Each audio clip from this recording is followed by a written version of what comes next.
मरदमशुमारी में रियासती बाशिंदे की शमूलियत और मादरी ज़बानों की क्या अहमियत है और वो इसके लिए वहाँ के इदारों से और अवाम से क्या कहना चाहते हैं। अमेरिका से जनाब जावेद राठौर साहब हैं, जिनका ताल्लुक पाकिस्तान पीपल्स पार्टी से है। मरदमशुमारी में रियासती बाशिंदे का इंदराज ना होना और मादरी ज़बानों का इंदराज ना होना, इसकी शमूलियत की अहमियत क्या है। जनाब जावेद राठौर साहब, अस्सलाम वालेकुम। आपको जम्मू कश्मीर टीवी की इस खास ट्रांसमिशन में खुशामदीद। क्या कहना चाहेंगे आप? जी, बिस्मिल्लाहिर्रहमानिर्रहीम। सबसे पहले मैं आपका शुक्रगुजार हूँ कि आपने इस मौजू के ऊपर ये प्रोग्राम मुनक्कद किया, और साथ ही आपके जो पैनलिस्ट हैं सरदार अनवर साहब और बाकी सब दोस्तों को मेरी तरफ से सलाम, और जम्मू कश्मीर टीवी को स्पेशली कि उन्होंने इस अहम इशू के ऊपर प्रोग्राम किया। देखें, हर कौम की कोई ना कोई पहचान होती है, और मैं समझता हूँ कि सबसे बुनियादी पहचान किसी कौम की अगर हो सकती है तो वो जुबान होती है, उसके बाद सकाफत होती है, और उसके बाद यानी कि लोग अपने मजहब के ऊपर जान भी दे देते हैं। लेकिन मजहब को मैं पहचान में इसलिए नहीं लाता कि एक मुल्क में कई मजहब के मानने वाले लोग होते हैं, तो जो कौमियत की बुनियाद है वो महज मजहब के ऊपर नहीं होती, बल्कि कौम के और चीजें होती हैं, जिसमें जबान और सकाफत बड़ी अहम चीज है। और मैं समझता हूँ कि जो कश्मीर का खिता है, इसके डिफरेंट हिस्से हैं, इन सब हिस्सों में कई सदियों से कई जबानें बोली जाती हैं। जिस तरह आपने जिक्र किया कि गलगित बल्तिस्तान में गलगिती है, लद्दाखी है, सीना है, इसी तरह हमारे यहाँ डोगरी है और गोजरी बोली जाती है, पहाड़ी बोली जाती है। तो ये सारी जबानें हैं। तो हमने अगर अपने कल्चर को इंटैक्ट रखना है तो सबसे जरूरी है कि अपनी जबानों को इंटैक्ट रखें और अपनी जबानों में बात करें और अपनी जबानें अपनी नस्लों तक आगे पहुंचाएं। और जहां तक ये इशू है कि अभी अगले साल जो है सेंसस हो रहा है, और उसमें मैं समझता हूँ कि ये बहुत जरूरी है कि लोग अपनी जबान का अंदराज कराएं। और अगर हुकूमत ने उसमें डोगरी को या गोजरी को या पहाड़ी को शामिल नहीं किया तो वो जरूर शामिल होना चाहिए। देखिए, दुनिया के तमाम तहजीब याफ्ता, सारे तरक्की याफ्ता ममालिक में जो एक सेंसस किया जाता है, यहाँ अमेरिका में भी, कि स्पेनिश कितने हैं, चाइनीज कितने हैं, पाकिस्तानी कितने हैं, इंडियंस कितने हैं, उनकी क्या जरूरियात हैं, वो क्या सोचते हैं, क्या खाते हैं, क्या पीते हैं, क्या खरीदेंगे। तो वो सारी चीजें जब डेटा सामने आता है तो डेटे की बुनियाद पर फैसला किया जाता है, बजट एलोकेट किया जाता है, पॉलिसीज बनाई जाती हैं, सारी चीजें। लेकिन जब आपके सामने डेटा ही नहीं है, आपके सामने कोई फैक्ट ही नहीं है कि किस बुनियाद पर, फर्ज करें कि एक इलाके के अंदर लोग जो है वो डोगरी बोलते हैं या पहाड़ी बोलते हैं, वहां पे पहाड़ी बोलने वाले इलाके के अंदर अगर कोई बीमारी ज्यादा हो जाती है तो आपको क्या पता लगेगा कि वहां कौन सी बीमारी फैल रही है और उसको कैसे कंट्रोल करना है। वो लैंग्वेज की वजह से आप सारे इलाके को आइडेंटिफाई कर लेंगे, वहां की जो जरूरियात है उनको आइडेंटिफाई करेंगे, वहां के जो मसाइल हैं उनको आइडेंटिफाई करेंगे। तो ये बड़ा जरूरी होता है। और मैं समझता हूँ कि जब मुल्क बनते हैं या कौमें बनती हैं, वो ऐसे ही होते हैं कि जैसे एक इंसान है, तो इंसान बाजू के बगैर, नाक के बगैर, पाँव के बगैर, बाकी जो औजार आपके सारे अज़ा हैं वो अगर पूरे ना हो तो एक इंसान नहीं बन सकता। तो इसी तरह एक कौम और मुल्क बनने के लिए बहुत सारे अज्जा होते हैं, उसमें जुबान जो है वो सबसे बड़ा और बड़ा कंपोनेंट है। सबसे इम्पोर्टेंस जिस चीज की है वो जुबान है। फिर उसके बाद आपका कल्चर है, आपका रहन सहन है, आपका बाकी जो वैल्यूज है आपकी, वो चीजें शुमार होती हैं। लेकिन जबान जो है वो तो आपका, यानी ये समझें कि जिस तरह जिस मिट्टी में आप जन्म लेते हैं वो आपका मादरे वतन होता है, तो दूसरा दर्जा मेरा ख्याल है जबान का है। कि अब आप देखें कि हम लोग अमेरिका आ गए, हमने मादरे वतन को तो छोड़ दिया ना, लेकिन जो हमारी जबान है उसको नहीं छोड़ा। जबान अभी भी हम वही बोल रहे हैं। तो इसका मतलब ये है कि प्रैक्टिकल सेंस के अंदर जबान की अहमियत आपके वतन से भी ज्यादा है।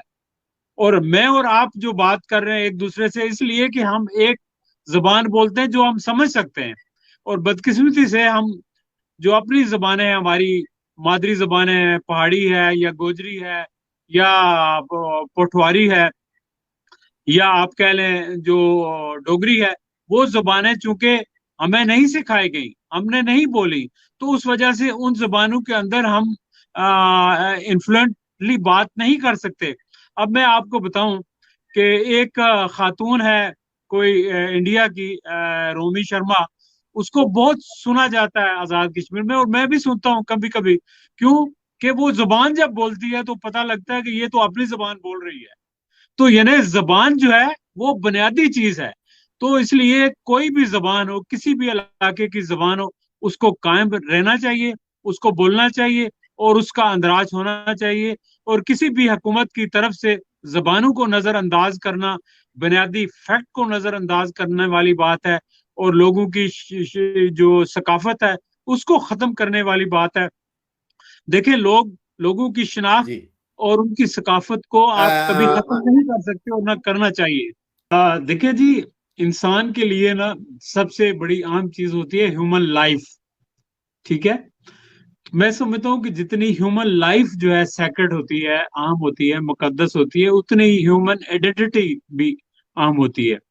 अगर किसी शख्स से उसकी शख्सियत को छीन लिया जाए, उसकी पहचान को छीन लिया जाए, तो ये ऐसा ही है कि जैसे वो एग्जिस्ट नहीं करता।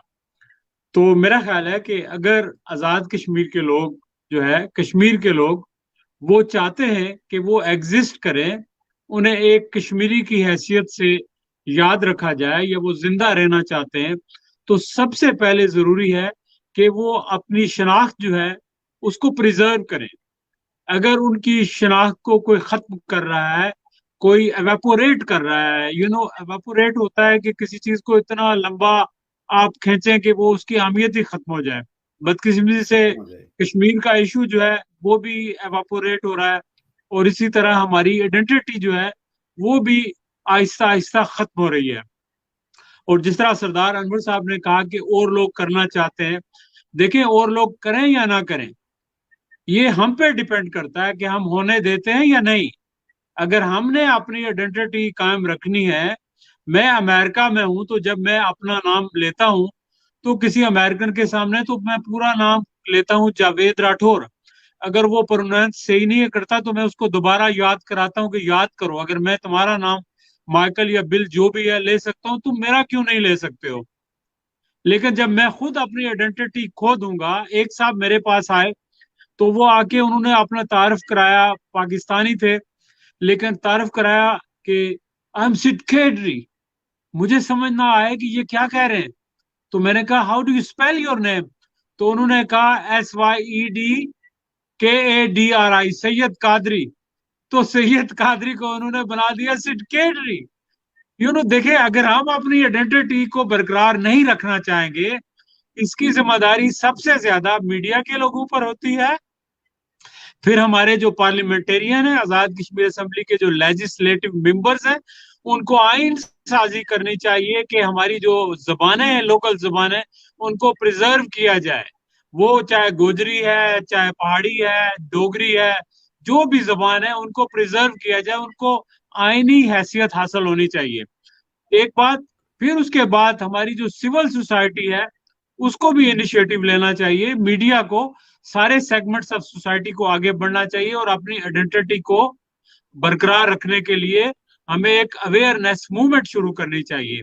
और मैं समझता हूँ कि इस वक्त जो हुकूमत आजाद कश्मीर की है वो आजाद कश्मीर के लोगों के ऊपर मुश्तमिल है, चाहे जिस पार्टी की भी है।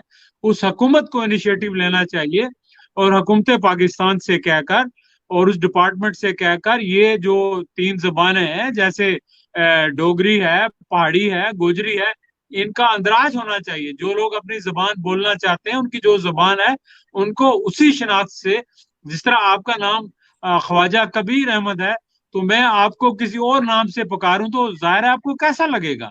आपका जो नाम है वही होना चाहिए। तो यही है, किसी की जो जबान है उसको उसकी जबान से पहचाना जाना चाहिए, ये बहुत जरूरी है।